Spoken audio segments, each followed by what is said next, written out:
من فيض مولانا الغفور قرآن رب العالمين جاء لنا نبراس نور فيه السعادة واليقين أسمى المعاني في السطور نسمو بها دنيا ودين نلقى الشفاعة في النشور بدلائل النور المبين في حفظه تحلو الأمور ما خاب من يرجو المعين نلقى الشفاعة في النشور بدلائل النور المبين بدلائل النور المبين.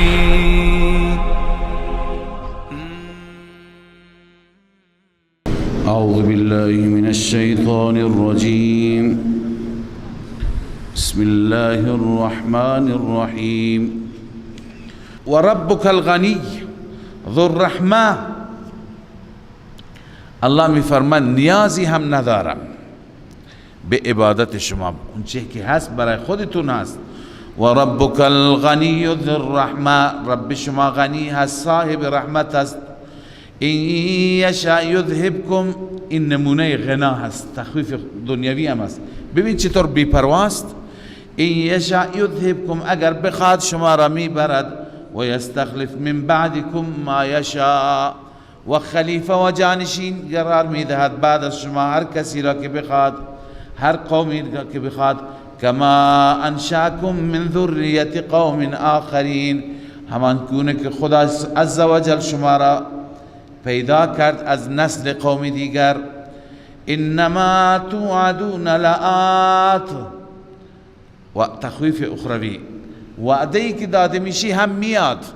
انما توعدون لآت، آنچه که وعده داده شده به وسیله رسول، لآت میآید و ما انتم بمعجزین، شما نمیتونی خدا را عاجز کنید، یعنی در برید، فرار کنید، مخفی بشید.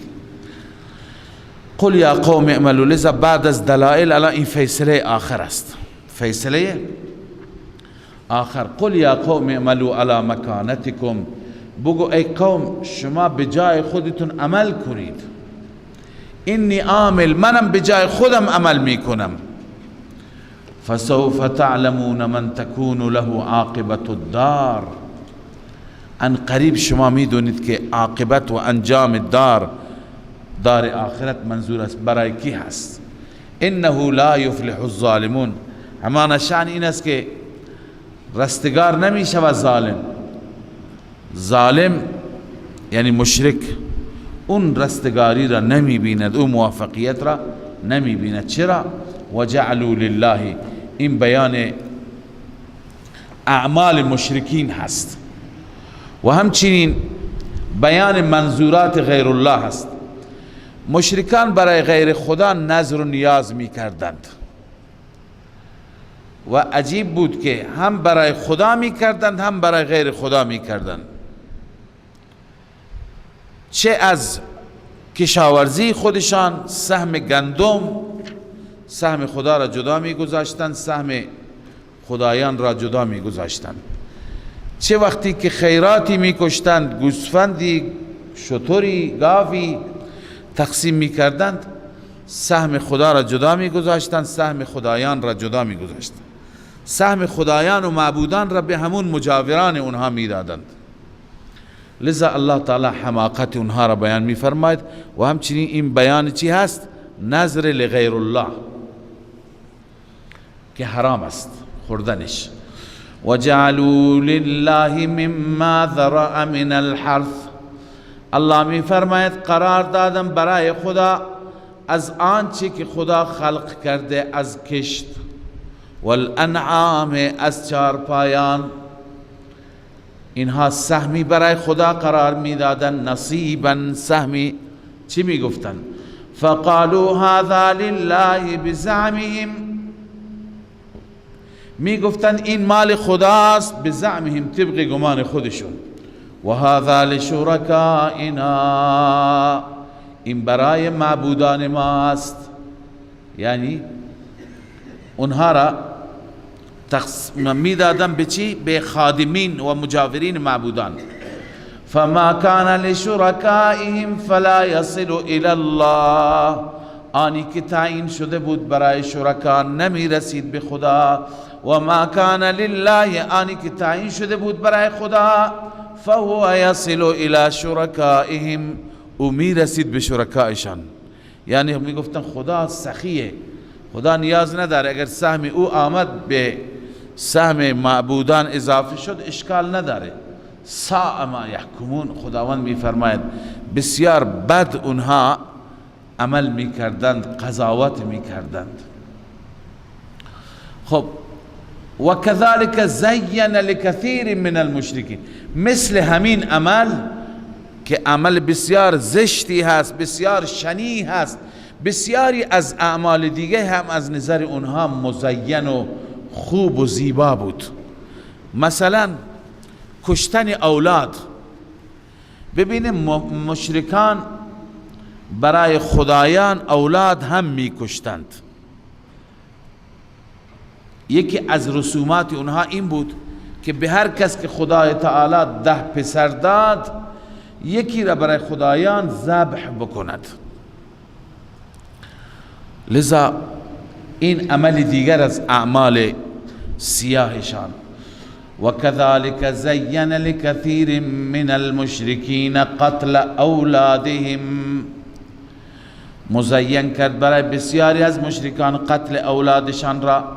شرکاؤهم، این فاعل زینه هست که این را مزین کرد همون خدایان باطل، معبودان.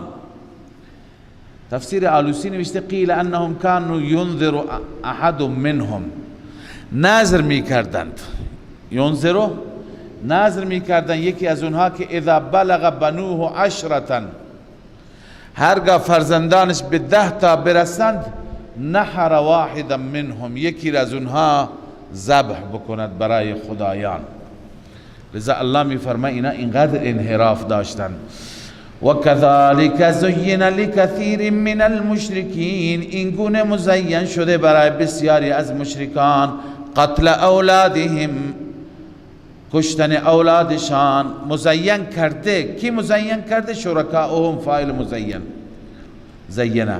لیردوهم، تاکه آنها را هلاک بکنند. ولیلبسوا دینهم، دین را بر آنها خلط بکنند، یعنی در دین و دنیا اونها را از بین ببرند و همچنین دین را بر اونها خلط بکنند. اما الله می فرماید ولو شاء الله ما فعلوا، اگر خدا میخواست این کار را نمی کردن، جلویشون را اجبارا می گرفت خدا. اما ولکن لیبلوهم، خدا اونها را آزمایش میکنه. فذرهم و ما یفترون، بگذار با آنچه که افترا میگویند، با آنچه که درست میکنند. وقالوا هذه انعام و حرث حجر، اینجا اعاده تحریمات غیر الله است. ببینید رسومات عجیبی داشتند.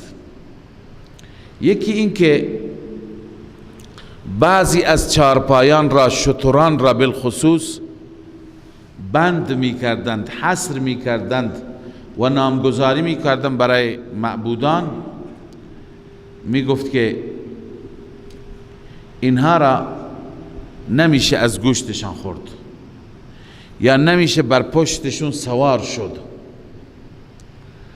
و می گفت اینا مال خدایان هستند. و بعض اون چی که در شکم یک شتر بود می گفتند اگر مرد اگر اون چی که در شکم این هست، چون که این شتر مال خدایان هست، لذا شتر بچهش حملش مخصوص مردان ما هست. یعنی هر وقتی که شتر زایید، اون شتر بچهش را میخواستن بخورند، بکشند، فقط مردان اجازه دارند بخورند، زنان اجازه ندارند. اگر از سکمش میته میاد بیرون، میامد بیرون، میته را هم میخوردن اونها. مرد و زن میخوردند. یعنی چیزهای از خود در می آوردن، درست می کردن بدون دلیل بود. و قالوا هذه انعام و حرث حجر، می گفته این چارپایان، این کشتزار حجر هست. حجر یعنی ممنوع، حجر به معنی بند، برای دیگران ممنوع است، این فقط و فقط مال خدایان است. لا يطعمها الا من نشاء بزعمهم، نخورد از این مگر آنی که ما میخواهیم طبق گمان خودشان. منظورشون کی بود؟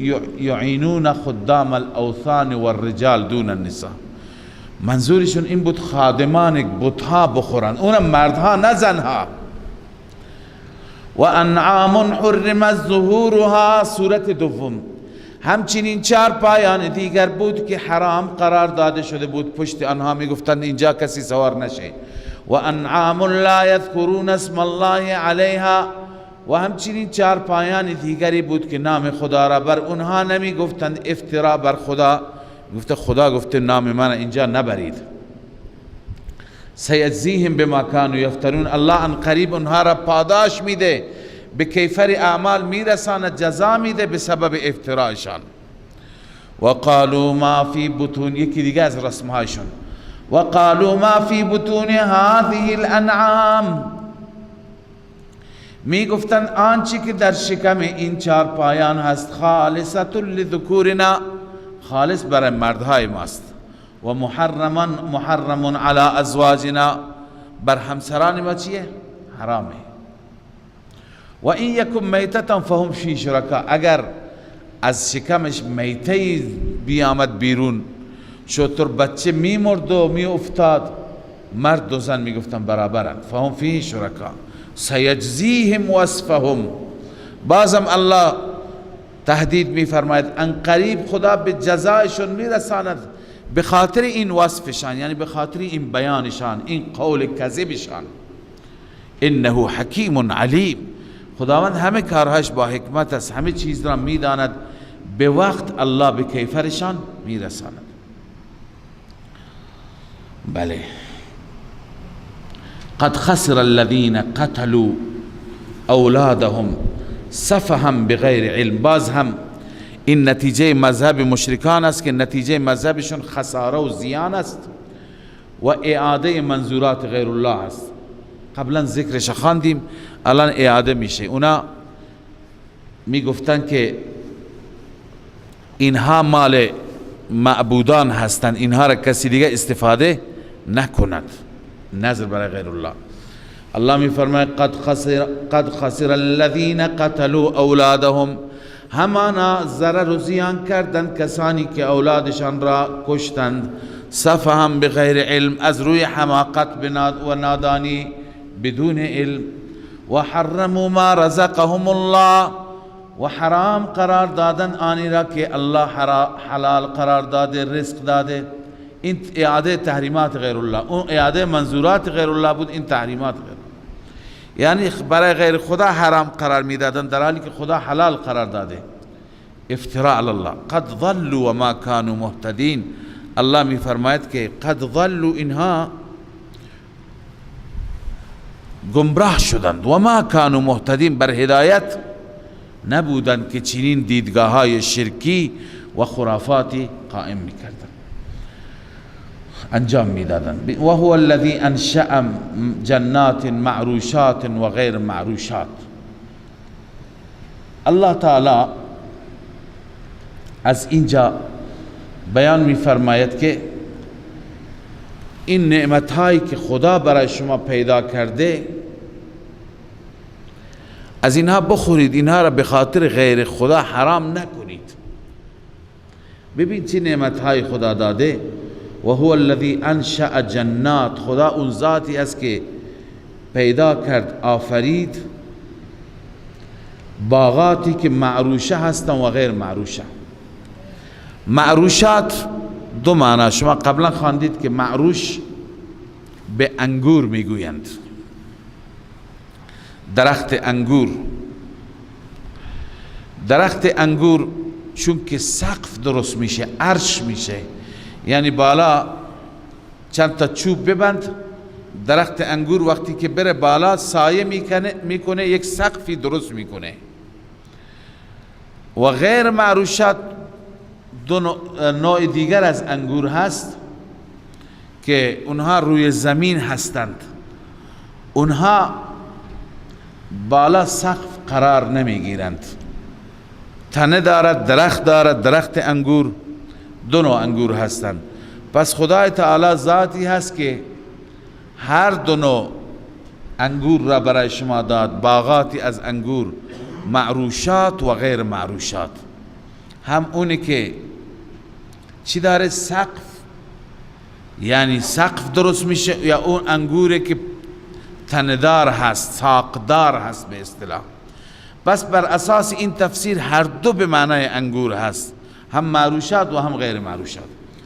اما بعضی دیگر از مفسران معتقدند که معروشات تمام اون چی که سقف درست میشه، شامل انگور هم میشه، شامل غیر انگور، کدو، عرض کنم خربزه، چیزی دیگه که بوتهش میره و طولانی میشه، سقف درست میشه، شامل اونها میشه. معروشات همه اونها هستن.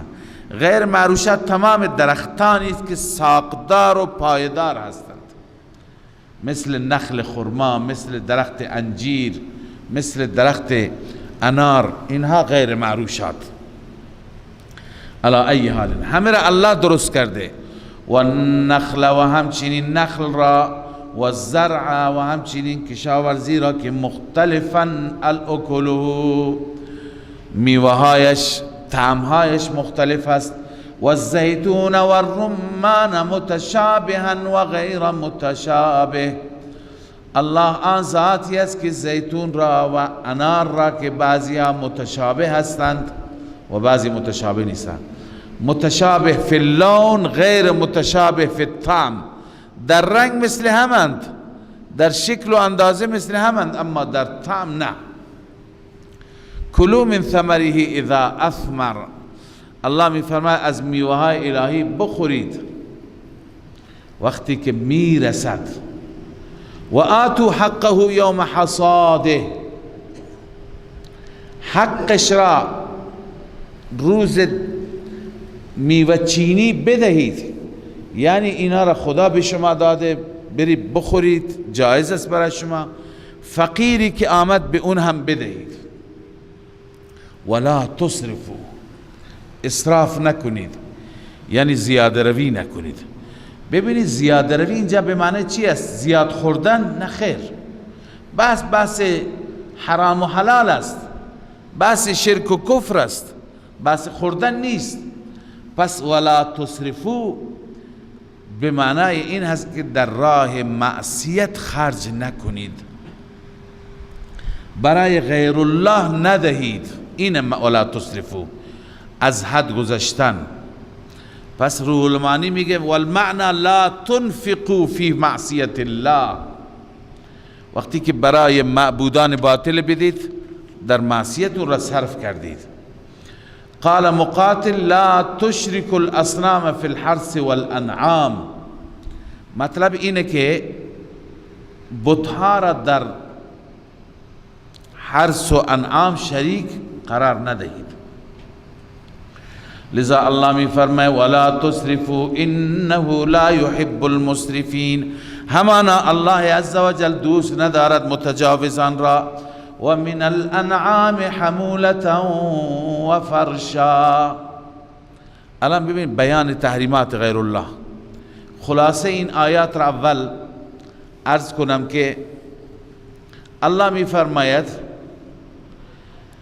چارپایان که 8 قسم هستند، اینها برای شما حلالند، شما اینها را حرام نکنید. کی حرام کرده؟ از کجا حرمتشون را آوردید؟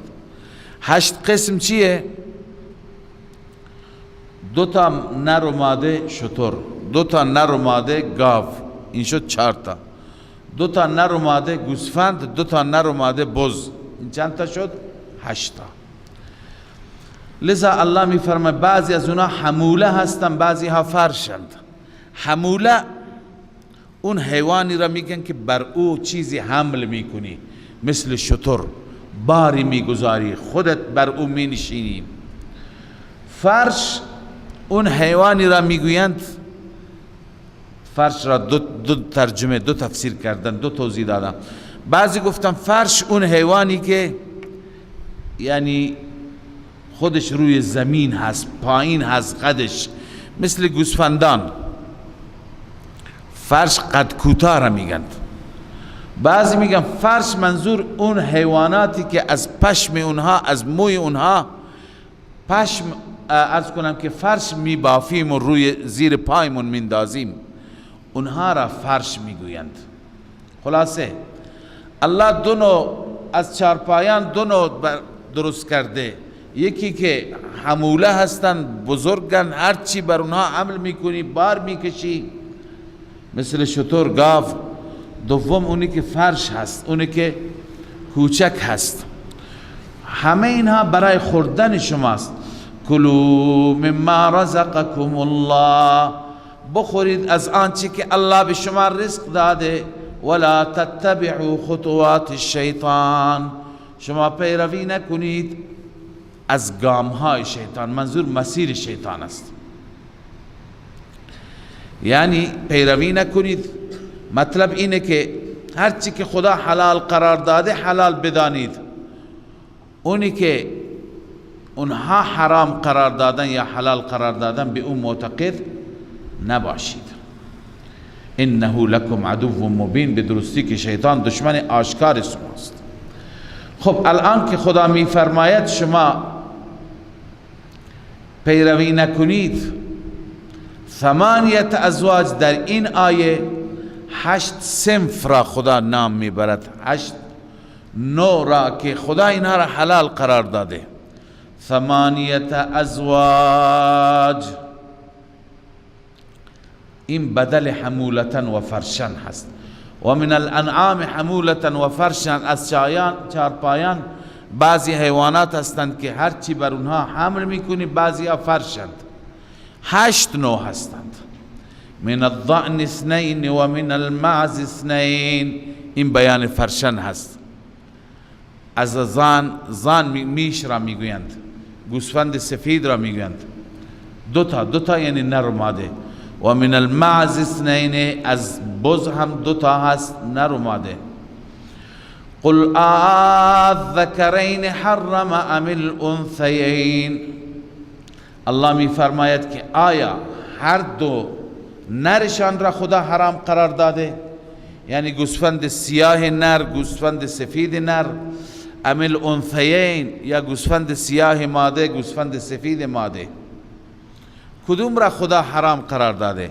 اما اشتملت علیه ارحام الانثیین، یا شاید حرام است اون چیزی که بر او مشتمل است رحم هر دو ماده. ببین هر دو ماده، چه بز باشد چه گوسفند، در شکم خودش حملی دارد. الان اون حملش یا نره یا ماده است. یعنی خدا میفرماید یا این که شاید اون حیوانی که در شکم حمل دارد او را خدا بر شما حرام قرار داده. نبئونی بعلم، از روی دلیل به من بگویید، مطالبه دلیل، ان کنتم صادقین، اگر راست میگویید. خب الان بیان حموله، تا به حال بیان فرش بود. و من الابل 2 و من البقر 2، از شتر هم 2، یکی نر یکی ماده. و من البقر 2، از گاو هم 2، یکی نر یکی ماده. قل الذکرین حرم ام الانثیین، آیا 2 نر را خداوند حرام قرار داده یا 2 ماده را؟ اما اشتملت علیه ارحام الانثیین، یا اینکه مادهشون مشتمل بر چه حملی هست؟ اون حملی که ماده مشتمل بر او هست، یعنی هر چی تو شکمش هست شاید خدا حرام قرار داده. کجا خدا حرام قرار داده؟ کدوم را حرام قرار داده؟ چرا شما از سر خود یکی را حرام قرار میدید یکی را حلال قرار میدید؟ به دلیل بگویید که خداوند کدوم را حلال یا کدوم را حرام قرار داده. ام کنتم شهدا اذ وصاکم الله بهذا. اگر دلیل عقلی و دلیل نقلی نیست پس شهادت خودتون را پیش کنید. شما حاضر بودید زمانی که خداوند به این شما را تأکید کرد که شما محرمات را حرام بدانید محللات را حلال بدانید، اونجا شما بودید که خدا اینها را حرام قرار داد؟ فمن اظلم ممن افترى علی الله کذبا. الله می فرماید چه انسانی ظالمتر از اون انسانی که افترى علی الله کذبا، بر خدا افتراء دروغ میگوید. چرا؟ لیضل الناس بغیر علم. هدفش اینی که مردم را گمراه کند بغیر علم، بدون اینکه مردم چیزی بدانه، از روی جهل مردم استفاده کند. ان الله لا یهدی القوم الظالمین. بدون شک الله تعالی هدایت نمی فرماید چنین قوم ظالم را. این نتیجه اخروی هست که الله عزوجل در آخرت هدایت نمی کند. به چه معنی؟ به سوی بهشت راهنمایی نمی کند. ان الله لا یهدی القوم الظالمین، به سوی بهشت اونها را راهنمایی نمی کند. یا اینکه نتیجه دنیوی اینایی که مهر جباریت خوردن دیگه قابل هدایت نیستن. قل لا اجد فيما اوحی الی محرما علی طاعم یطعمه. ببینید ما در درکو جلوتر خواندیم وقد فصل لكم ما حرم علیکم. خداوند محرمات را مفصلا برای شما بیان می کند. گفتیم بعضی گفتن سوره مائده، بعضی گفتن سوره نحل، ولی صحیحش اینه که در خود همین سوره بیان میشه. قل لا اجد از اینجا بیان میشوند، بیان محرمات هستند، چه چیزهایی برای شما حرامند. و همچنین اینجا منظورات غیر الله، یعنی ما اهل لغیر الله هم اینجا حرام هست. و الله تعالی می فرماید من اینها را برای شما حلال نمی بینم. قل لا اجد فيما اوحی، اعلام بفرما من نمی یابم، من نمی بینم آنچه که به سوی من وحی شده الی محرما، من حرام نمی بینم علی طاعم یطعمه، بر کسی که بخورد اونها را. طاعم کسی که آکل باشد و بخورد. حرام نمی بینم الا ان یکون میتتا، البته اینها حرام هستند، بیان محرمات. الا ان یکون میتتا، مگر میتی باشد، او دما مسفوحا، یا خون جاری باشد، او لحم خنزیر، یا گوشت خنزیر باشد. فانه رجس، همان این رجس هست. لحم خنزیر یا خود خنزیر، هر دو این نجس هست. او فسقا، یا کلمه ای که ذات فسق باشد، کلمه شرکیه، یعنی وقتی که بر او کلمه شرکیه گفتی، او را نذر کردی برای غیر خدا، میشه فسقا. او فسقا اهل لغیر الله به، یا کلمه فسق و کلمه شرکیه که نام زد شده، نام گذاری شده برای غیر الله آن. فمن اضطر غیر باغ ولا عاد، این آیه را ما قبلا خواندیم که اگر شما مجبور شدید بغیر از اینکه باغی باشید، یعنی از حد بگذارید، ولا عاد، بغیر از اینکه متجاوز باشید، از نیازتون بیشتر بخورید، فإن ربک غفور رحیم، همانا رب تو بخشاینده و مهربان است. یعنی غفور و رحیم برای مضطر است، برای کسی که مجبور هست. وعلى الذين هادوا حرمنا كل ذي ظفر ومن البقر والغنم حرمنا شحومهما إلا ما حملت ظهورهما أو الحوايا أو ما اختلط بعظم ذلك جزيناهم ببغيهم وإنا لصادقون. در آیات گذشته محرمات را خواندیم. محرمات را الله تعالی بیان فرمودند: میته، دم مسفوح، لحم خنزیر، فسقا اهل لغیر الله به، که این فسقا اهل لغیر الله به را قبلا ما در بحث ما اهل به لغیر الله تفصیلش را خواندیم. فسقا یعنی اون حیوانی که کلمه با کلمه فسق با کلمه شرکیه برای غیر خدا مسما شده، برای غیر خدا نامزد و متعین شده، اینها را الله تعالی می فرماید که حرام هستند. حال سوال این هست که اون چی که بر یهودی ها حرام قرار داده شد بیشتر از اینها بودند. بسیاری از حیواناتی که خورده می شوند مثل شتر، مثل چربی های گوسفند و گاو، اونا هم بر یهود حرام بودند. الله می فرماید اونا اصلش حرام نیستند. اینجا جواب میده این اشکال را و این سوال را که به سبب تعدی اونها، به سبب تجاوز اونها، به سبب بغی اونها الله تعالی می فرماید ما اونها را این جزا را دادیم و الا اصلش اینها حرام نیستند. و علی الذین هادوا حرمنا.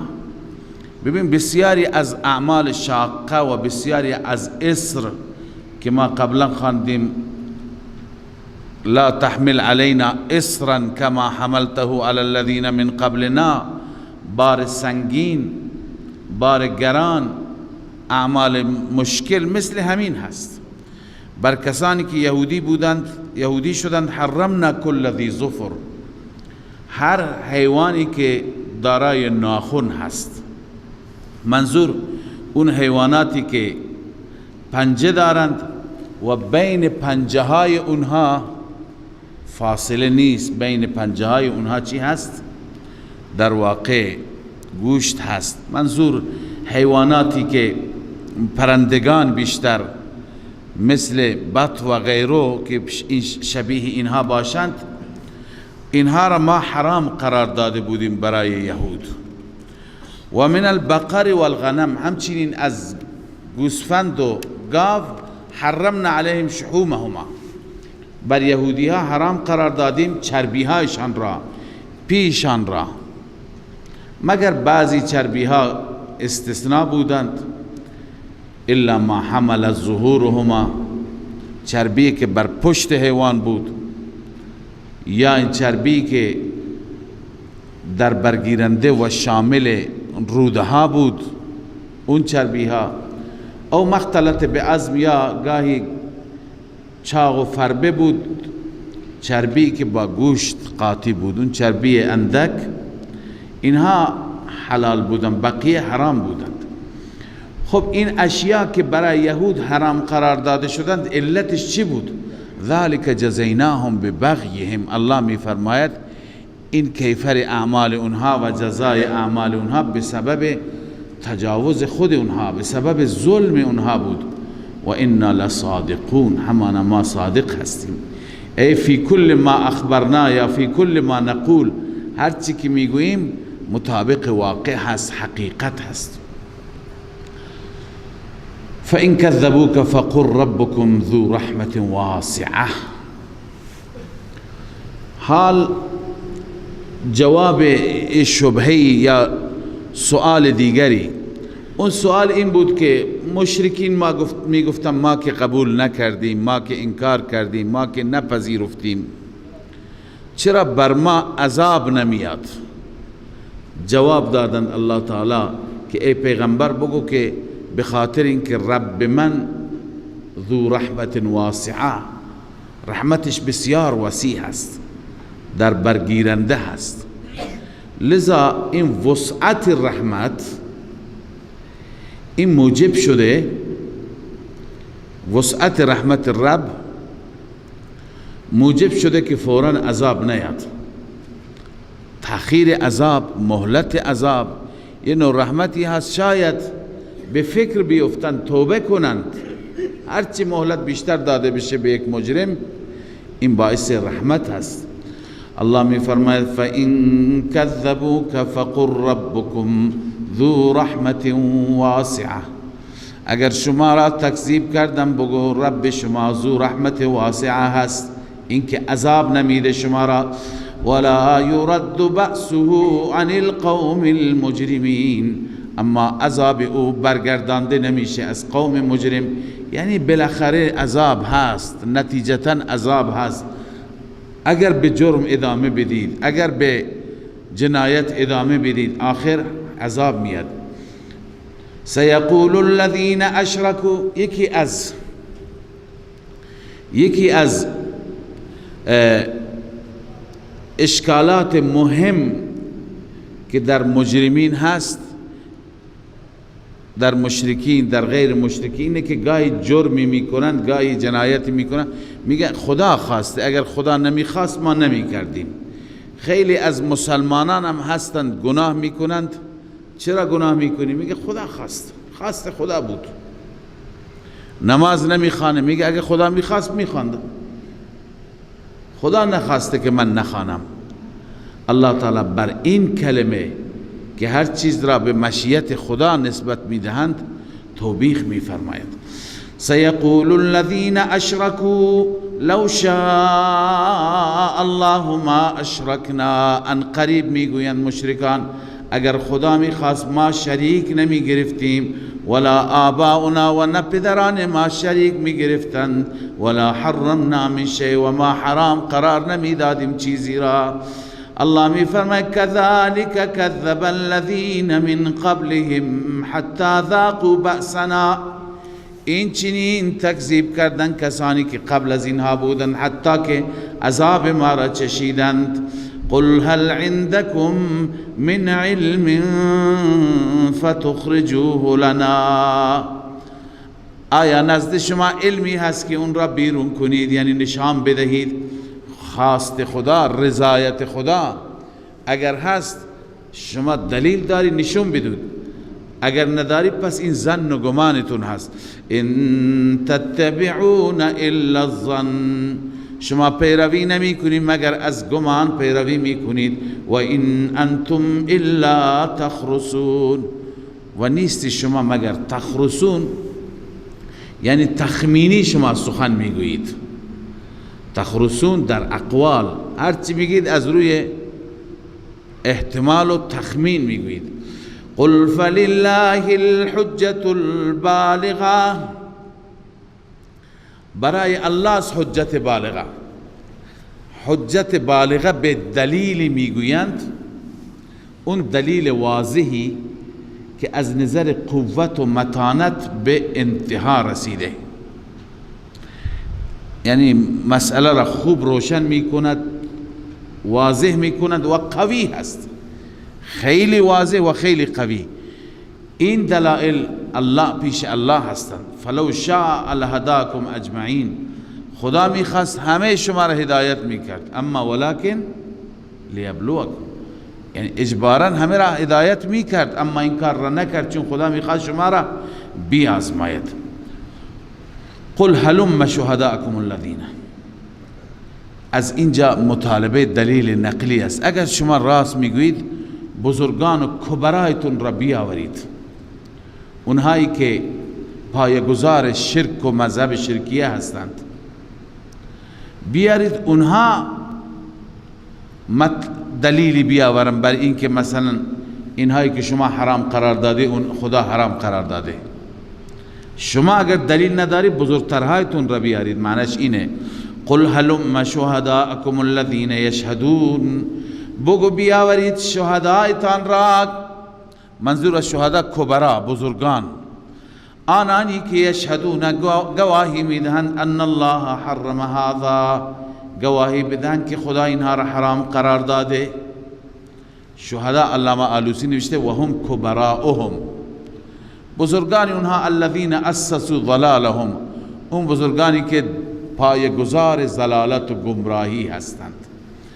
والمقصود من احذارهم تفضیح، من که خدا میگه بیارید، مقصود تفضیح و رسوایی اونهاست. و الزامهم و الا متمسک لهم كمقلدیهم، و اینکه اونها را ملزم کند که خب دلیل بیارید. و این مطلب را الله میخواد در این آیه ثابت بکند که همانطور که این مقلدینشان دلیلی ندارن، اون متبوعان هم هیچ دلیلی ندارن. اما خداوند به پیغمبرش میگه اگر یک وقتی از روی ضد و عناد اونها آمدند گواهی دادند، گواهی دروغ، شما با اونها گواه نباش، گواهی نده. الله می فرماید فَإِن شَهِدُوا فَلَا تَشْهَدْ معهم، اگر آنان گواهی دادن شما با آنان گواهی نده، یعنی فلا تصدقهم فإنه كذب بحت، دروغ خالص، شما تصدیق نکن. ولا تتبع اهواء الذين كذبوا بآياتنا، شما پیروی نکن از خواهشات. اهوا قبلا خادم آراء باطله منحرفه، از آراء باطله و خواهشات کسانی که تکذیب کردند. والذین لا یؤمنون بالآخرة وهم بربهم یعدلون. الله می فرماید کسانی که ایمان نمی آورند به آخرت، لا یؤمنون بالآخرة وهم بربهم یعدلون، اونها در رابطه با رب یعنی عبادت رب یعدلون. یعدلون قبلا خواندیم دو معنا دارد، یکی عدول یکی عدل. عدول به معنی تجاوز، درباره عبادت رب تجاوز میکنند، یعنی به جای اینکه فقط خدا را عبادت کنند دیگران را عبادت میکنند. یا اینکه یعدلون از عدل است برابری، یعنی دیگران را در عبادت برابر خدا میدانند، همون شرک شد. لذا اینها بی انصاف هستند، از حد گذشته‌اند، متجاوز هستند. بربهم یعدلون، درباره رب اونها تجاوز کردن، یعنی درباره عبادت رب. قل تعالوا اتل ما حرم ربکم، از اینجا بیان تفصیلی تحریمات الله هست، اون چیزایی که خدا حرام قرار داده. چندین چیز هستند که این هر انسان انجام نده. در این آیات تقریبا چند تا از محرمات یا دستورات هستند، چون بعضی اوامر هستند انجام ندادن اونها حرام است. بعضی خب محرمات هستند مثل شرک و مثل مال یتیم خوردن و فواحش و الی آخره. سه آیه هستند که این سه آیه معروف هستند به وصیتنامه رسول اکرم صلی الله علیه وسلم، و اصل در پایان این آیه آمده ذالکم وصاکم، خدا شما را به این وصیت می کند. رسول اکرم صلی الله علیه وسلم فرمود 10 چیز در این سه آیه بیان شده، هر کسی که تضمین بکند به اینها که اینها را در زندگی خودش پیاده بکنند، من بهشت را برایش تضمین می کنم. پس این 10 چیز که از محرمات هستند، هر مسلمانی باید از اینها فاصله بگیره. عرض کردم بعضی ها امر هستند که عکس اونها جز محرمات است. الله می فرماید قل تعالوا اتل ما حرم ربکم، ای پیامبر اعلام کن، تعالوا بیایید من تلاوت می کنم، ما حرم ربکم، آنچه که حرام قرار داده رب شما بر شما. اون چی هست؟ یک، الله تشرکو به شیئا، اینکه شریک نگیرید با خدا هیچ چیزی را، با خدا هیچ چیزی را شریک. این تعلق بالله، این با خدا ربط دارد. و بالوالدین احسانا، این با مخلوق تعلق دارد، تعلق بالمخلوق. نسبت به پدر و مادر احسان کنید، یعنی عقوق والدین، نافرمانی والدین نکنید. سوم، ولا تقتلوا اولادکم من املاق، اولادتان را از بیم فقر نکشید. این سومی هست، قتل اولاد. مشرکان میکشتند، تنها دختران را زنده به گور نمی کردن، پسران را از بین می بردن، می گفتن از کجا این همه را نان بدیم. و این آیه شامل اون صورتهایی میشه که بعضی از افراد بچه‌ای که در شکم دارند اون بچه را سقط میکنند. اینم قتل اولاد است. به خاطر چی؟ به خاطر فقر. میگه ما فردا نمیتونیم بچه را نگهداری بکنیم، جوابگویش نیستیم. پس از فقر، از بیم فقر. و همچنین کسانی که جلوگیری میکنن، جلوگیری از ولادت، ضبط ولاد به اصطلاح، جلوگیری از آوردن بچه. نیت نباید این باشد که چون ما نان نداریم، حقوق کفایت نمیکنه، رزق کم است. این عقیده نباید باشه. این دیدگاه غلطی هست، چون ما مسلمانیم و اعتقاد داریم قرآن به ما گفته و ما من دابة فی الارض الا علی الله رزقها. هر دابه‌ای باشد خداوند رزقش را میده. اما اگر به نیات دیگه باشد، به خاطر موضوع سلامتی مادر، سلامتی فرزند، دیگه عذرهای شرعی که بعضی ها را فتوا دادن، بعضی ها را فتوا ندادند، اونها به جای خود بحث فقهی اینجا نمی کنیم. اما هر انگیزه‌ای که به خاطر فقر باشه درست نیست. لذا الله می فرماید ولا تقتلوا اولادکم من املاق، اولادتان را از فقر نکشید. نحن نرزقکم و ایاهم، ما هم شما را رزق میدیم، هم آنان را رزق میدیم. در جای دیگه فرموده نحن نرزقهم و ایاکم، اول اونها را آورده، اونها را رزق میدیم بعد شما را. پس رزق به دست الله است. و چهارم ولا تقربوا الفواحش، نزدیک کارهای بی حیایی نروید. ما ظهر منها و ما بطن، آنی که ظاهر باشد، آنی که مخفی و پوشیده باشد. کارهای بی حیایی منظور بلا نسبت زنا و دواعی زنا، مقدمات زنا. مقدمات زنا هر چی باشد، ارتباط پنهانی باشد، ارتباط تلفنی باشد، ارتباط پیامکی واتساپی تلگرامی باشد، اینا تمام مقدمه هستند. تماشا کردن نامحرم باشد، اینا مراحل اولی هستند. گفته نزدیک نرید. نظرتون نوشتم بعضی ها که چند مرحله دارد. نظرتون فابتسامتون فسلام فکلام فموعد فلقاء. اول اون استارت اول این کار بی حیایی نظرتون، نگاه کردن، تماشا کردن نامحرم. دومین مرحله، دومین قدم فابتسامتون، لبخند زدن، دو تا نامحرم با هم دیگه خندیدن، این دیگه قدم اولش است. مرحله سوم فسلامون، هم دیگر را سلام دادن. مرحله چهارم فکلامون، با هم دیگه سخن گفتن. مرحله پنجم فموعد، موعد قرار گذاشتن. ششم فلقاء، هم دیگر را دیدن و علیاذ بالله مرتکب کار بی حیایی شدن. بس ببین این ابتدا دارد، این مرحله دارد، چند مرحله. همه اینها نزدیک رفتن به فواحش است. ولا تقربوا الفواحش، نزدیک فواحش نرید، چه به صورت ظاهر باشه، علنی باشه، چه به صورت مخفیانه باشه. همه این ارتباطات مخفیانه که همدیگر را نمی بینند، در فضای مجازی هستند بین مرد و زن، اینا جایز نیست. اینا جزء و ما بطن است. ولا تقتلوا النفس التي حرم الله الا بالحق، نکشید شما آن نفسی را که خدا حرام قرار داده مگر به حق.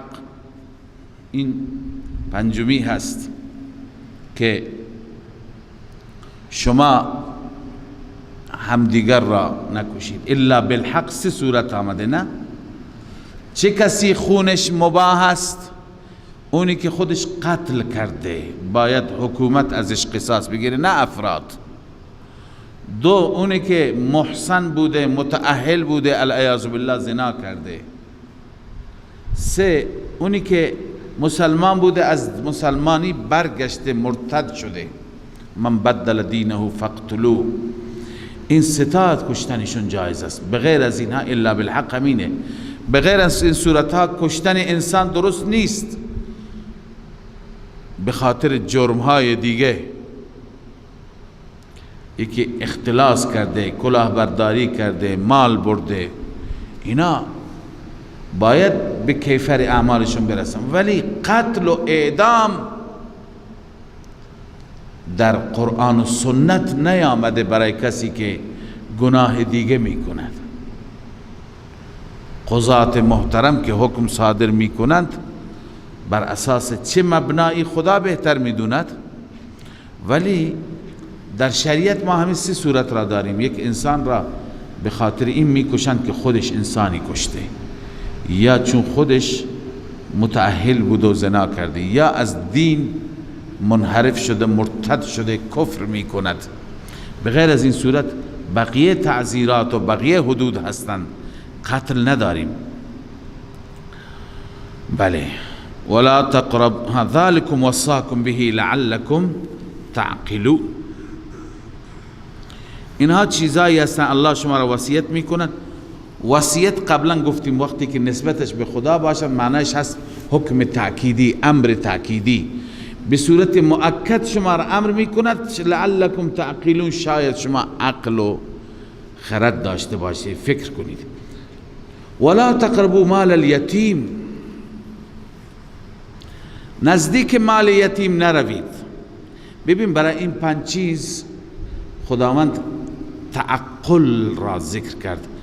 ولا تقربوا مال الیتیم اوفوا الکیل و اذا قلتم فعدلوا. 3 تا دیگه هست و بعدل الله اوفوا. 4 تا دیگه. برای اینها تذکر را استفاده کرد. چرا؟ چون هر کس من جمله مشرکین هم میدونستند، معتقد بودند خوردن مال یتیم چی هست؟ حرام است. اونا میدونستند در کیل و وزن خیانت کردن درست نیست. اونا میدونستند باید عدالت کرد، ظلم نکرد. اونا میدونستند به عهد باید پیمان بود، پیمان شکن نبود. لذا برای این 4 چیز ادنا تذکری لازم است. نیاز به دلیل و نیاز به عقل و نیاز به فکر نیست. اما این 5 چیز که اینجا گذاشتند اونا قبول نداشتند. شرک را انجام میدادند، عیب نمیدونستند. قتل اولاد هم میکردند، اینا بد نمیدونستند. فواحش را هم مرتکب میشدند راحت. قتل نفس اینا یکی از افتخارات خودشون میدانستند. اذا الله میفرماید اینها را اینجا کلمه تعقل به کار برد، یعنی اینجا نیاز به فکر کردن است، نیاز به عقل به کار بردن است. اما 4 تا دیگه که الان میخوانیم نیاز به عقل، نیاز به فکر نیست، نیاز به دلیل نیست. ادنا تذکری برای اصلاحی هست کافی است. ببین اینجا جاهایی که مبالغه مد نظر باشد خداوند لا تقربو ذکر می کند، یعنی خیلی باید احتیاط کرد، نزدیک نرو. در این 10 چیزی که خدا بیان فرموده 2 جا لا تقربو استفاده کرده. یکی در باب زنا فرموده لا تقربوا الفواحش، نگفته لا تزنوا، زنا نکنید. نه، از همون اول قدمهای اول را هم بر ندارید، نزدیکش نروید. این مبالغه هست.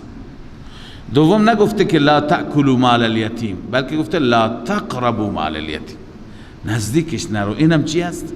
مبالغه هست. ولا تقربوا مال اليتيم الا بالتي هي احسن، نزدیک مال یتیم نرو مگر به اون صورتی که احسن بهتر باشد، یعنی صورتهایی که برای حفظ مال یتیم هست، برای نگهداریش هست.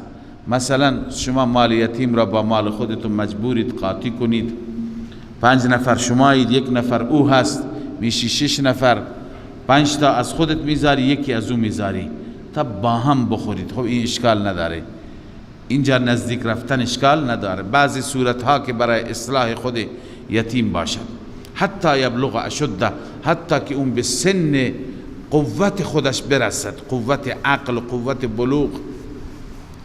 و اوفوا الکیل والمیزان بالقسط. دستور دیگر هفتمی، اوفوا الکیل، شما کیل را کامل کنید. وقتی که دیروز خواندیم به کسی کیل میدهید کامل کنید، میزان را هم بالقسط، به انصاف. اونجا خیانت نکنید، اونجا دستکاری نکنید ترازو را. لا نکلف نفسا الا وسعها. خب گاهی انسان اشتباه هم میکند، امکان داره شما 10 تا کیل میخوای بدید، 9 تا دادید، در حساب اشتباه کردید. گاهی واقعا ترازو خراب بود، شما متوجه نبودید. برای اینا مؤاخذه نیست، مؤاخذه بر اون چیزایی است که در وسع و توان انسان است، میدوند و عمدن نمی کند. لا نکلف نفسا الا وسعها، ما هیچ نفسی را مکلف نمی کنیم مگر به اندازه وسعش. ذالکم و اذا قلتم فعدلوا، هرگاه سخن گفتید، چه فیصله میخواستی بکنید، چه شهادت میخواستی بدید، فعدلوا، عدالت را در نظر بگیرید. ولو کان ذا قربا، گرچه طرف شما ذا قربا باشد، خویشاوند. یعنی شهادت بر علیه خویشاوند یا داوری بر علیه خویشاوند بود، باشه، شما تقوا را در نظر بگیرید، خدا را در نظر بگیرید. و نهمین، و بعهد الله اوفو، عهد و پیمانهای خدا شما وفا بکنید. پیمان و عهد خدا زیاد هستن، یکی از اونها وقتی لا اله الا الله خواندی تمام فرائض و واجبات، این یک عهدی با خدا بستی، وفا کن. ذالکم وصاکم به لعلکم تذکرون، این مواردی هستن که الله شما را وصیت میکنه به اینها، شاید شما پند بگیرید، پند و اندرز بگیرید با این وصیت های الهی. و ان هذا، این دهمین هست، دهمین موضوع توحید است. ان هذا صراطی مستقیما، این راه مستقیم من هست، یعنی دین اسلام، دین توحید. فاتبعوه، او را پیروی کنید. ولا تتبعوا السبل، راههای دیگر، راههای کجکوج دیگر را پیروی نکنید. فتفرق بكم عن سبیله، ثمره اتباع سبل دور میکند شما را از راه خدا، متفرق میکند، فاصله میده شما را. ذالکم وصاکم به لعلکم تتقون، این هم تاکید تعمیل است. خدا شما را به این چیز وصیت میکند شاید شما بترسید از خدا، تقوا را پیش بگیرید، یا بترسید از مخالفت راه حق. ثم آتینا موسی الكتاب تماما على الذي احسن و تفصیلا لكل شيء. این ثم تعقیب ذکری هست، نه اینکه بعد از اینها ما به موسی کتاب دادیم، بعد از این موارد، نه. تعقیب ذکری معنیش اینه که بعد از این مورد الان این را یاد کن، الان این را گوش کن. ما دادیم به موسی علیه السلام کتاب، منظور تورات است، تماما علی الذی احسن، علی الذی احسن، این فضیلت اول تورات است که کامل بود.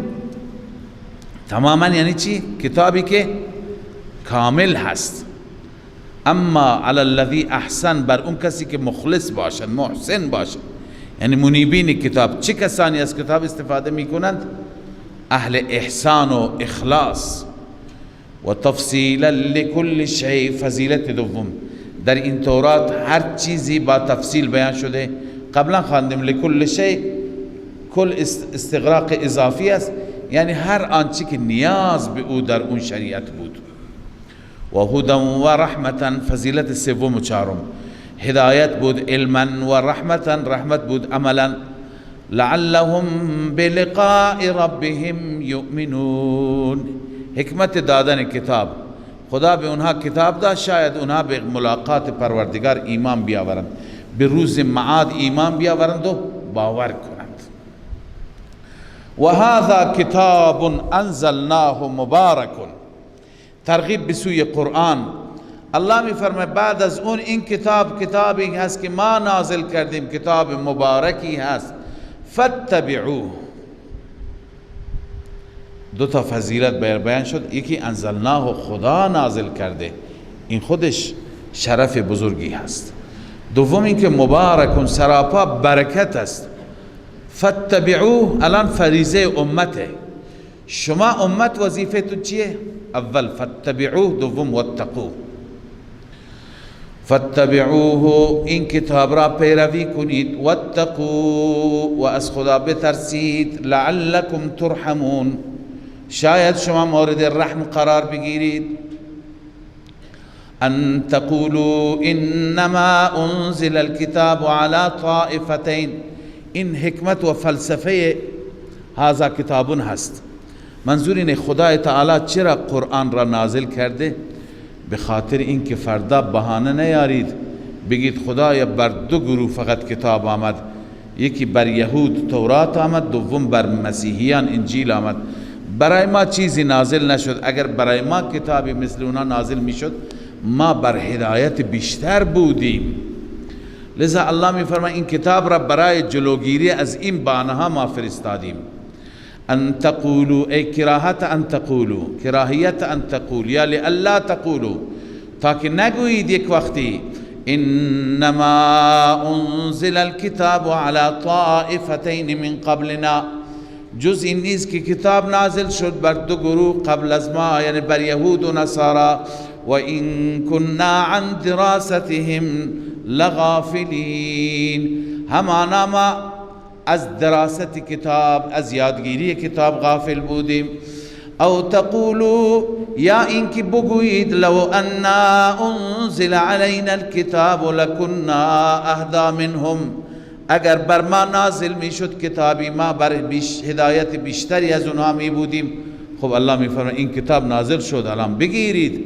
فقد جاءكم بینة من ربكم، همانا آمده پیش شما بینه یعنی حجت واضحه از جانب رب شما، و هدى و رحمه، و هدایت از طرف پروردگار آمده و رحمت. فمن اظلم ممن كذب بآیات الله و صدف عنها، الان با وجودی که می طلبید برای شما چنین کتابی بیاید، حال که کتاب نازل شده، کتاب آمده، اون کسی که تکذیب بکند واقعا از اون ظالمتر نیست، از اون ستمگرتر نیست. فمن اظلم ممن كذب بآیات الله، چه کسی ظالمتر از اون انسانی که تکذیب کند آیات خدا را و صدف عنها، باز بدارد. کذب ضلال است، صدف اضلال است، یعنی خودش هم تکذیب می کند، قبول نمی کند، دیگران را هم باز می دارد. سنجزی الذین یصدفون عن آیاتنا، ان قریب ما پاداش می دهیم کسانی را که اعراض می کنند یا باز می دارند از آیات ما، دیگران را میگن نروید به طرف این کتاب. سوء العذاب، عذاب بد میدیم به ما کانوا یصدفون، به سبب چی؟ به سبب اینکه باز می داشتن. هل ينظرون الا ان تأتيهم الملائکه، اینجا تخویف دنیوی هست. خداوند می فرماید اینها منتظر آمدن ملائکه هستند، ولی اشتباه فکر می کنند، اشتباه انتظار می کشند. چون که ملائکه که بیاند، ملائکه برای عذاب می آیند، ملائکه برای چیز دیگه نمی آیند. الله می فرماید انتظار می کشند الا ان تأتیهم الملائکه، مگر اینکه ملائکه پیششان بیاید. او یأتی ربک، یا اینکه امر پروردگار بیاد. او یأتی ربک، رب بیاد یعنی امر ربک. در جای دیگه از قرآن هست امر ربک، القرآن یفسر بعضه بعضا. لذا او یأتی بعض آیات ربک، یا بیاید بعضی از نشانات رب. بعض آیات رب چی هست؟ یعنی منتظر هست. منظور از آیات اون آیاتی است که بعد از اون آیات توبه قبول نمیشه. ببینی خیلی از آیات پروردگار هستند که اونها اگر بیاند توبه قبول نمیشن. مفسران نوشتن منظور از این آیات طلوع خورشید هست از مغرب. در حدیث داریم که خورشید هر روز از مشرق طلوع میکند تا اینکه یک روز از مغرب طلوع میکنه نزدیک قیامت. بعد از اون دیگه توبه هیچ که قبول نمیشه. پس خدا میفرماید اینا منتظر چی هستند؟ منتظر اون آیه هستند که بیاید، بعضی از آیات رب بیاد که دیگه در توبه بسته بشه. چنانچه نوشتن او یأتی بعض آیات ربک کطلوع الشمس من المغرب. رسول الله صلی الله علیه وسلم فرمودن لا تقوم الساعة حتى تطلع الشمس من المغرب فاذا طلعت، قیامت برپا نمیشه حتی که خورشید از مغرب طلوع میکنه. وقتی که طلوع میکند و رآها الناس، مردم میبینن آمنوا اجمعون، همه ایمان میآورند. اما رسول الله همین آیه بخشی از این آیه خواند، فرمود و ذلك لا ينفع نفسا ایمانها. این دیگه چیزی هست که به هیچ نفسی ایمانش فایده ندارد. ثم قرأ، سپس رسول الله این آیه را تلاوت کرد هل ينظرون الا ان تأتيهم الملائکه. پس منظور از بعض آیات ربک چی هست؟ اون آیتی که بعد از اون توبه قبول نمیشه. الله می فرماید یوم یأتی بعض آیات ربک، روزی که می آید بعضی از آیات ربت، لا ينفع نفسا ایمانها لم تكن آمنت من قبل. به هیچ نفسی ایمانش دیگه فایده نمیده. کدوم ایمان؟ همون ایمانی که همون وقت میاره، قبل از اون ایمان نداشته. لا ينفع نفسا ایمانها، به هیچ نفسی ایمانش فایده نمی بخشد. کدوم ایمان؟ که لم تکن آمنت من قبل، که ایمان نیاورده بود قبل از آن. دیگه الان که ایمان بیاره ایمان فایده نداره. او کسبت فی ایمانها خیرا، یا اینکه کسب نکرده در ایمانش. ای لم تکن کسبت، در ایمانش هیچ خیری کسب نکرده، لذا الان ایمانش فایده نداره. ببینید از این آیه معتزله استدلال میگیرد، به همین صورتی که الان عرض کردم تفسیر میکند و استدلال میگیرد، میگوید هر کسی که مرتکب گناه کبیره شد از ایمان خارج میشه، این مؤمن نیست. چرا؟ چون که قرآن گفته ببین لا ینفع نفسا ایمانها، ایمان نفع نمیدهد، در دو صورت نفع نمیدهد. یک که لم تکن آمنت من قبل، دو لم تکن کسبت من قبل. معنیش اینه قبل از این در ایمان هیچ کسبی نکرده، یعنی هیچ عملی انجام نداده. خب عمل که انجام نداده میگه پس کافر شده، لذا الان ایمانش برایش فایده نداره. این توجیه معتزله هست. اما اهل سنت معتقدند که اینجور نیست، بلکه این از قبیل الفتها تبنا و ماء باردن هست. یک فعلی هست و دوتا معمول. معمول دوم دیگه فعلی دارد. ما وقتی میگه الفتها تبنا، من به اون حیوان، به اسب و شتر آب تبنا کاه دادم، خوراندم او را، و ماء باردن باید باشه و سقیتها ماء باردن. ماء بارد را علف نمیدهند، به عنوان علف نمیدهند. پس اینجا هم این چنین هست. حضرت شیخ رحمه الله میفرماید اصلش این بوده لا ينفع نفسا عملها لم تكن کسبت فی ایمانها خیرا، یعنی به هیچ نفسی عملش فایده نمیدهد. چرا؟ چون که لم تکن کسبت فی ایمانها خیرا، قبل از این در ایمانش خیر نداشت. به تعبیر ساده عرض کنم، کسی که در زندگی عمل نکرده، خب الان که وقتی که اون آیه را میبیند و عمل میکند، این عملش برایش مفید نمیشه، این عملش برایش مفید نمیشه. علامه آلوسی اینطور گفته: ای لا ینفع نفسا ایمانها، یکی که ایمان نداشته الان ایمان میاره فایده نداره. ولا کسبها فی ایمانها، و همچنین کسب اون انسان در ایمان که در ایمان کسب کرده خیری، اما لم یکن آمنت من قبل، از قبل ایمان نداشته، او لم تکن کسبت خیرا، یا از قبل هیچ کسبی نداشته، نه این ایمان برایش فایده داره نه این کسب توبه الان برایش فایده داره.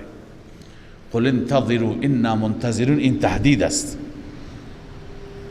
الله می فرماید به آنان اعلام کن منتظر باشند، ما هم منتظریم، یعنی ما عذاب را به وقت می آوریم. ان الذين فرقوا دینهم و كانوا شیعا لست منهم فی شیء. اینجا زجر همراه تخویف اخروی هست برای کسانی که در دین تفرقه ایجاد می کنند، اصول را تکه تکه می کنند، توحید را، قیامت را و گروه های مختلفی را خلق می کنند، ایجاد می کنند. الله می فرماید ان الذين فرقوا دینهم، بدون شک کسانی که دینشان را متفرق کردن، یعنی در اصول، ببین مراد فروع نیست، در فروع اختلافات ناگزیر است، صحابه با هم اختلاف داشتند. و کانوا شیعا، و اونها گروه شدند. لست منهم فی شیء، شما از آنان در هیچ چیزی نیستید، یعنی جایگاهی، یعنی شما با اونها کار ندارید. انما امرهم الی الله، جزی نیست که امر و معاملهشون سپرده به خدا. ثم ینبئهم بما كانوا یفعلون، سپس الله آنها را خبر میده که اینها چی کردند. من جاء بالحسنة فله عشر امثالها، این بشارت است همراه با تخویف اخروی. هر کسی کار نیکی انجام بده برای او هست 10 امثالها، 10 درجه، 10 برابر. هر نیکی را الله به اندازه 10 برابر ثواب میده. و من جاء بالسیئه، هر کسی سیئه مرتکب بشه، کار بدی مرتکب بشه، فلا یجزا الا مثلها، او پاداش داده نمیشه مگر مثل همون سیئه، به اندازه همون کار. ببین قدرت و رحمت خدا را که نیکی را 10 برابر، اما بدی را به اندازه بدی. حتی در روایت اینطور میاد گاهی بدی نیکی نوشته میشه. یک انسانی هست اراده نیکی میکند، به همین اراده نیکی خدا دستور میده به فرشتگان برایش نیکی بنویسند. بعد وقتی که عملا نیکی را انجام میده میفرماید 10 تا دیگه برایش بنویسید.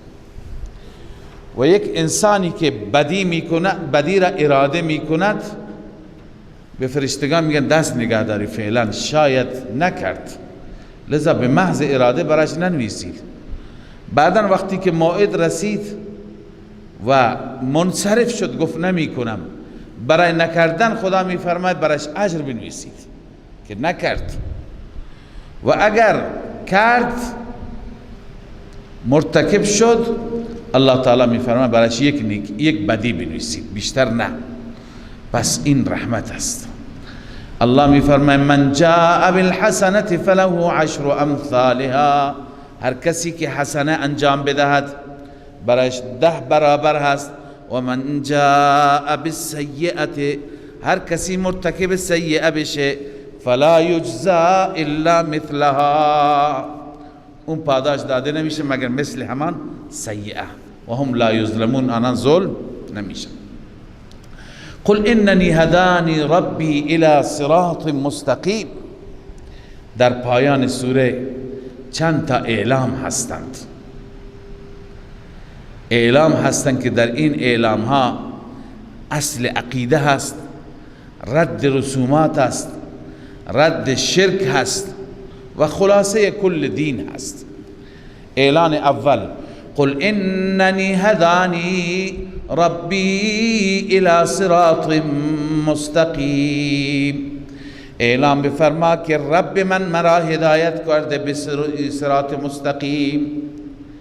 دینا قیما، این تفسیر صراط مستقیم یا بدل است از صراط مستقیم، یعنی دین قیم، دین مضبوط، دین محکم، یعنی ملت ابراهیم. این عطف بیان است. منظور از دین مضبوط چیه؟ یعنی ملت ابراهیم که حنیف بود، یکسو بود. معنای حنیف و ما کان من المشرکین، نه اعتقادا و نه عملا مشرک نبود.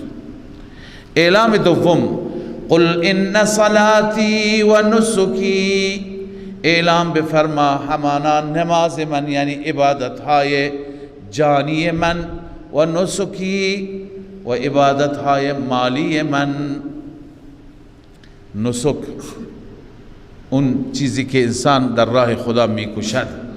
و محیای و مماتی، حیات من موت من، لله رب العالمین، برای الله است، آن اللهی که رب عالمیان است، آن اللهی که لا شریک له، شریکی برایش نیست. و بذلک امرتو، و به من محمد این چیز دستور داده شده که برای خدا هیچ شریکی وجود ندارد. و انا اول المسلمین، من اولین مسلم هستم، منقاد و مطیع هستم.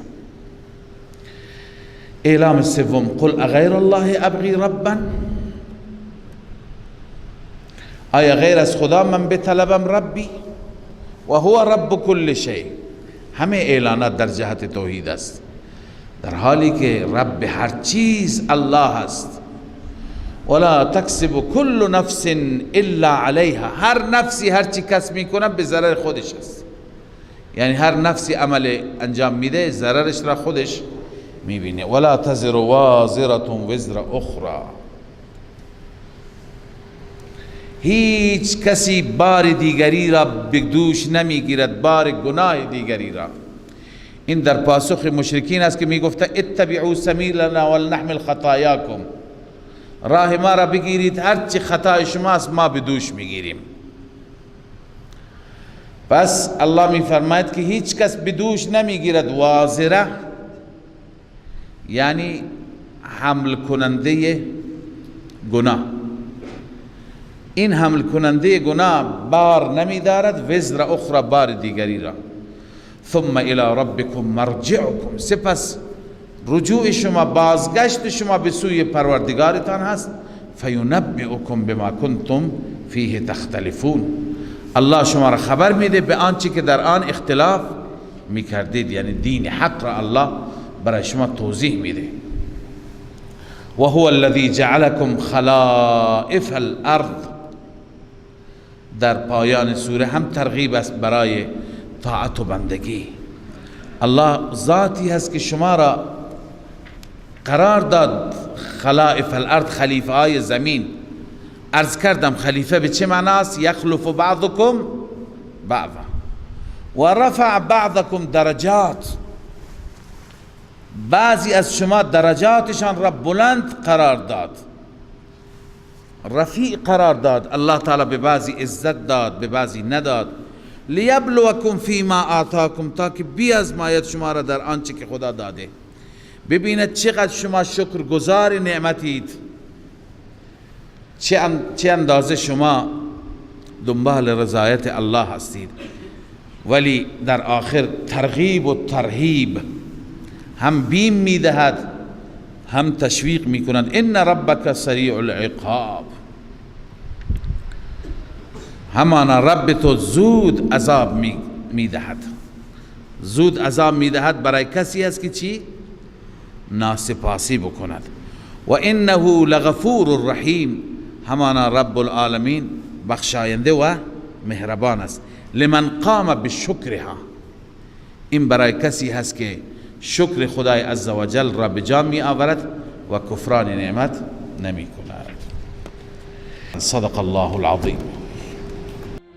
من فيض مولانا الغفور قرآن رب العالمين جاء لنا نبراس نور فيه السعادة واليقين أسمى المعاني في السطور نسمو بها دنيا ودين نلقى الشفاعة في النشور بدلائل النور المبين في حفظه تحلو الأمور ما خاب من يرجو المعين نلقى الشفاعة في النشور بدلائل النور المبين بدلائل النور